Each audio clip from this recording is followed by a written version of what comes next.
All right, trainers, a big week is here and some very exciting events. We're going to cover what to miss, what to catch in our weekly rundown of Pokemon Go, August 18th to the 24th. Now, Monday the 24th at 10 a.m. local time, we'll have Mega Pidgeot enter the raid rotation. Mega Pidgeot is the number 8 flying type raid attacker in the game, but it doesn't really have any relevance in PvP, so try to get a good one, but pick a day early in the week to use your daily raid pass on it. At 10 a.m., we will also have the Dark Skies event go live, but I'm going to cover that in a second. I'm going to cover the only other 2 events that we have this week before we get right back to that. So Tuesday at 1 p.m. Pacific time, the Go Battle League will change to feature the Master League, which has no limits, and the Catch Cup Great League Edition, which is for Pokemon 1500 CP and below, and only Pokemon caught during this Delightful Days season. Tuesday night from 6 to 7 p.m., we'll have the weekly Spotlight Hour, where we will see an increase in spawns, and every Pokemon should be the featured Pokemon Ralts. This will also come with a 2x Catch Candy bonus, which is great because Ralts and its evolved forms are fantastic Psychic-type attackers. So Mega Evolve a Psychic-type Pokemon and get out there and grind for some candy. Now, back to the Dark Skies event. So this event is starting Monday the 18th at 10 a.m. local time and going until Saturday the 23rd until 10 a.m. local time as well. And then the Max Finale event will take over right after that. This is a max battle focused event. So every Dynamax Pokemon released so far in Pokemon Go will return, but the big focuses here will be on the legendary 5-star max battles. On Monday, we have Latias and Latios. Tuesday and Wednesday, the Kanto birds of Articuno, Zapdos, and Moltres. And Thursday and Friday, we'll have Raikou, Entei, and Suicune. For these battles, definitely try to pick up a good Latios if you missed that when it was out, as well as Raikou and Zapdos are also going to be great options. Other than that, I wouldn't go crazy on your particles. Save as much as you can for the weekend when we're going to have that Max Finale event. I have a guide on top counters for every single Dynamax legendary Pokemon all in one spot, so check that out if you have a little bit of time and you need help taking down some of these legendaries. Now, raids Monday to Wednesday will be Zacian and Zamazenta in their regular forms, of which I would say use your daily pass on those, but then I wouldn't go crazy, use those on the weekend. Thursday, we'll have Zacian all day, but its crown form has a raid hour from 6 to 7 p.m. local time.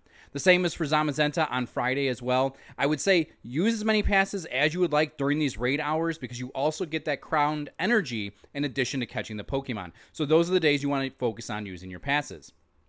Event bonuses will be an increase in max particles, but they haven't told us how much yet, so don't get too excited. But more power spots available, and power spots refreshing daily, and the remote raid limit will be increased to 30 each day.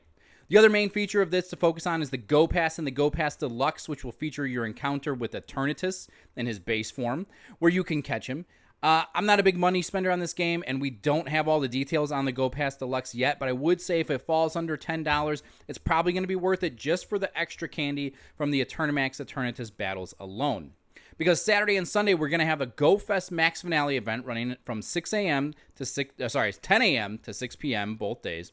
We will see the debut of Eternamax Eternatus in battles, but please be aware you cannot catch the Pokemon, but you will get Candy and Candy XL for Eternatus, and this Pokemon is going to require a tremendous amount of candy, so get as much as you possibly can while it's available.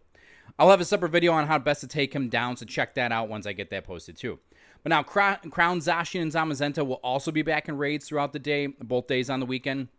So please do these battles during this time to get that crowned energy as well.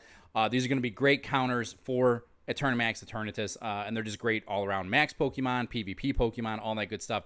This is also going to be a great chance to evolve your Bisharp into King Gambit if you missed that as well. I have a quick short on top counters for these guys as well if you have an issue taking them down.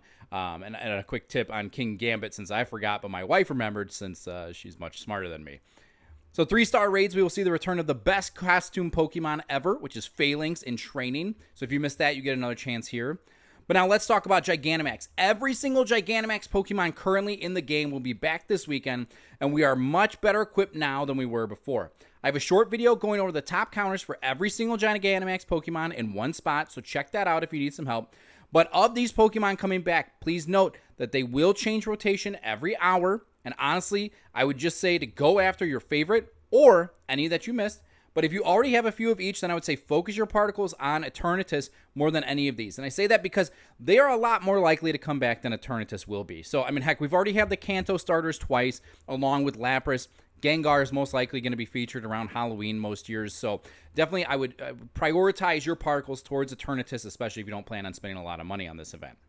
We're also going to see the return of Dapper Pikachu in 1-star events, but I suggest skipping those. Use those on the Zacian and Zamazenta. And then bonuses will be similar to the Dark Skies, but adding in 2 times Catch Candy and 2 times Candy XL for catching Pokemon as well, as no limit on remote raids the whole weekend, so take advantage of that. The other thing my quick tip, get into some community ambassador hosted meetups. All week, they did add in some meetups that you should be able to hopefully get some max particles every day. So check it out, especially if you need other trainers to help you take down those Dynamax legendary Pokemon. Check your local communities and check for those meetups each day during this week, and especially on the weekend when you're going to take down Eternamax Eternatus. But now make sure you get out there and enjoy the game by yourself or with your Pokefam and friends. I'll catch you next time.